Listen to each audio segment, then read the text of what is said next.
Hello વિદ્યાર્થી મિત્રો, welcome. તમારું સ્વાગત કરું છું. હું હવે લેવા જઈ રહી છું ધોરણ 10 ગણિત અને એની અંદર પ્રકરણ નંબર 4 દ્વિઘાત સમીકરણ. આ જે પ્રકરણ છે, ચોથું પ્રકરણ દ્વિઘાત સમીકરણ, એમાંથી બેઝિક ગણિતની અંદર 5 માર્કનું પૂછાય છે અને સહેલું પ્રકરણ છે. એના દાખલાઓ પણ સહેલા છે, એટલે થોડુંક ધ્યાન આપો તો તમે પૂરેપૂરા 5 માર્ક મેળવી શકો. પ્રકરણ નંબર 4 દ્વિઘાત સમીકરણ, જે તમારા પાઠ્યપુસ્તકની અંદર પાના નંબર 33 ઉપર આવેલું છે. જુઓ, તમારું પાઠ્યપુસ્તક ખોલો એટલે પાના નંબર 33 ઉપર દ્વિઘાત સમીકરણ છે.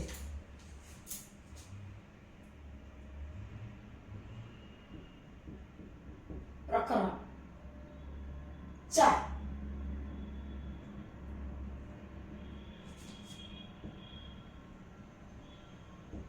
દ્વિઘાત સમીકરણ. દ્વિઘાત નામ ઉપરથી ખ્યાલ આવી ગયો હશે. દ્વિ એટલે બે. દ્વિઘાત જે સમીકરણમાં જે ચલ છે એની બે ઘાત હોય એને દ્વિઘાત સમીકરણ કહેવામાં આવે છે. દ્વિઘાત સમીકરણનો ઉકેલ માટેની સૌથી પહેલા જે ઉકેલ સૂત્ર છે અથવા તો દ્વિઘાત સૂત્ર છે, શ્રીધર આચાર્યએ આપ્યું છે. શ્રીધર આચાર્ય, આ નામ યાદ રાખજો. જે મહાન ગણિત શાસ્ત્રી થઈ ગયા છે, એને આ દ્વિઘાત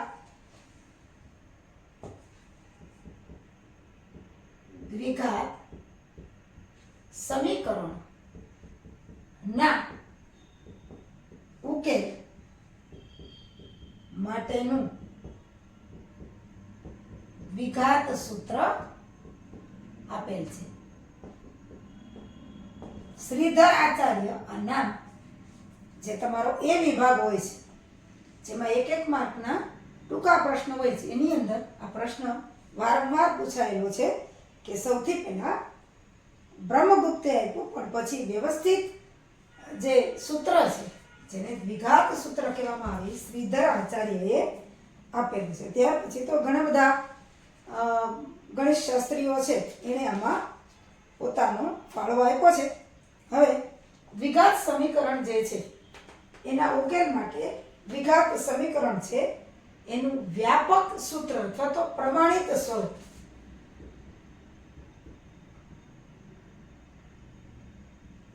દ્વિઘાત સમીકરણનું પ્રમાણિત સ્વરૂપ આ પ્રમાણે છે. પ્રમાણિત સ્વરૂપ એટલે ax વર્ગ, જ્યાં a સ્મોલ છે, x છે ચલ છે, પ્લસ bx પ્લસ c બરાબર 0, જ્યાં a ઇઝ નોટ 0. એ છે શૂન્ય ક્યારેય ન હોય. જો એ શૂન્ય હોય તો આખું આ પદ છે એ શૂન્ય થઈ જાય, ને જો પદ શૂન્ય થઈ જાય તો દ્વિઘાત સમીકરણ રહે જ નહીં. બે ઘાત વાળું સમીકરણ રહે જ નહીં, આ જ રહે. એટલે બી અને સી એ શૂન્ય હોય તો દાખલો ગણી શકાય, પણ એ ક્યારે શૂન્ય હોવું જોઈએ નહીં. એટલે શરત એટલી છે ax વર્ગ વત્તા bx c બરાબર 0, જ્યાં a ઇઝ નોટ 0, b અને c 0 હોય તો ચાલે, જેને દ્વિઘાત સમીકરણનું પ્રમાણિત સ્વરૂપ કહેવામાં આવે છે.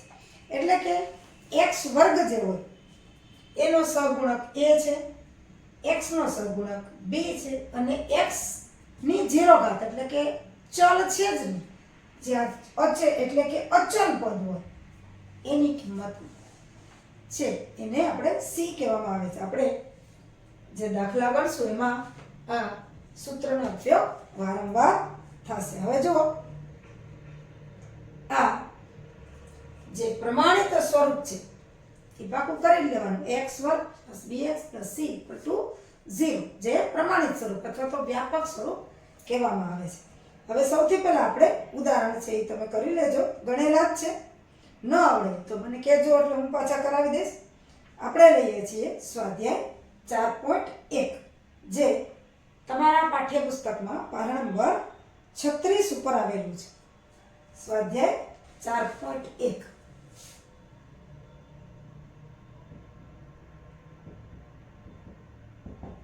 એમાં પાના નંબર 36 ઉપર આપેલું છે. પહેલો દાખલો, નીચે આપેલ સમીકરણો દ્વિઘાત સમીકરણો છે કે કેમ એ ચકાસો. જો દ્વિઘાત સમીકરણમાં x ની વધારેમાં વધારે ઘાત 2 હોય અને પછી x ની એક ઘાત હોય અને અચળ પદ હોય. આ ધારો કે b 0 હોય તો આ આખું પદ 0 થઈ જાય, c 0 હોય તો આ પદ 0 થઈ જાય. પણ x ની 2 ઘાત હોય એ જ દ્વિઘાત સમીકરણ થાય. x ની 3 ઘાત હોય કે 4 ઘાત હોય કે બીજી ગમે એટલી ઘાત હોય તો એને દ્વિઘાત સમીકરણ તરીકે ઓળખાતું નથી, લેવામાં આવતું નથી, કારણ કે નામ જ દ્વિઘાત છે. દ્વિ એટલે 2. જે સમીકરણમાં જે ચલ છે એની ઘાત 2 હોય એને જ દ્વિઘાત સમીકરણ કહેવામાં આવે છે. જો હવે આમાં આપ્યું છે કે નીચે આપેલ સમીકરણો દ્વિઘાત સમીકરણ છે કે કેમ તે ચકાસો. પહેલો દાખલો છે એનો પહેલો પેટા વિભાગ. જો સમીકરણ આપણને આપ્યું છે x + 1 નો વર્ગ બરાબર 2 કૌંસમાં x - 3. આપણે આને સાદુરૂપ આપવાનું છે. તમે જુઓ a + b કૌંસની ઉપર વર્ગ. આપણે ભણી ગયા છીએ અવયવ કે પહેલા પદનો વર્ગ વત્તા 2 પહેલું પદ ગુણ્યા બીજું પદ વત્તા બીજા પદનો વર્ગ, અને આ છે એ ગુણાકાર છે. અવયવના સૂત્રો ન આવડતા હોય તો હજી પાછા કરી લેજો, કારણ કે એનો ઉપયોગ અહીંયા આવેલો છે. પહેલા પદનો વર્ગ એટલે x નો વર્ગ વત્તા 2 પહેલું પદ બીજું પદ અને વત્તા બીજા પદનો વર્ગ. હવે અહીંયા 2 ગુણ્યા x એટલે 2x. જો નિશાની ખાસ ધ્યાન રાખજો, અહીંયા તો બધે વત્તા જ છે એટલે વત્તા જ કરવાના. 2 ગુણ્યા વત્તા x એટલે 2x, પણ 2 ગુણ્યા ઓછા 3 એટલે 3 દુ 6, પણ આ વત્તા ગુણ્યા ઓછા એટલે ઓછા 6. હવે સાદુરૂપ આપી દઈએ પાછું. x વર્ગ 2x ગુણ્યા 1 એટલે 2x વત્તા 1 નો વર્ગ 1. 1 ની ગમે એટલી ઘાત હોય 1 જ થાય બરાબર 2x ઓછા 6. હવે પ્રમાણિત સ્વરૂપ પ્રમાણે આપણે ગોઠવવાનું છે, એટલે બધા પદ એક બાજુ અને બીજી બાજુ 0, એટલે અહીંથી 2x ઓછા 6 છે અને આ બાજુ લઈ લેશું. જ્યારે બરાબરની એક બાજુથી બીજી બાજુ કોઈ પણ પદ જાય ત્યારે એની નિશાની બદલી છે, એટલે કે વિરોધી નિશાની થઈ જાય. પ્લસ હોય તો માઇનસ થાય, માઇનસ હોય તો પ્લસ થાય. અહીંયા 2x છે એ પ્લસ છે એટલે માઇનસ થશે, 6 છે એ માઇનસ છે એટલે પ્લસ થશે. આ પદ આમ નામ રાખીએ. આ બરાબરની ઓલી બાજુથી બે પદને આપણે આ બાજુ લેવાનું છે, એટલે કે x વર્ગ વત્તા 2x વત્તા 1. 2x આ બાજુ આવે એટલે ઓછા 2x અને ઓછા 6 આ બાજુ આવે એટલે વત્તા 6 બરાબર 0. હવે અહીંયા જો 2x વત્તા અને 2x ઓછા, 2 વખત x માંથી 2 વખત x જાય તો બાદ થાય. એટલે જો બરાબરની એક જ બાજુએ વિરોધ નિશાની વાળા પદ હોય તો એ બાદ થાય, પણ બરાબરની બે બાજુએ થી એક બાજુથી બીજી બાજુ લઈ જાય તો પદ છે એની નિશાની છે એ બદલી જાય છે. અહીંયા વત્તા 2x છે ઓછા 2x છે એટલે 2 વખત x માંથી 2 વખત x ગયા એટલે 2 નીકળી જશે.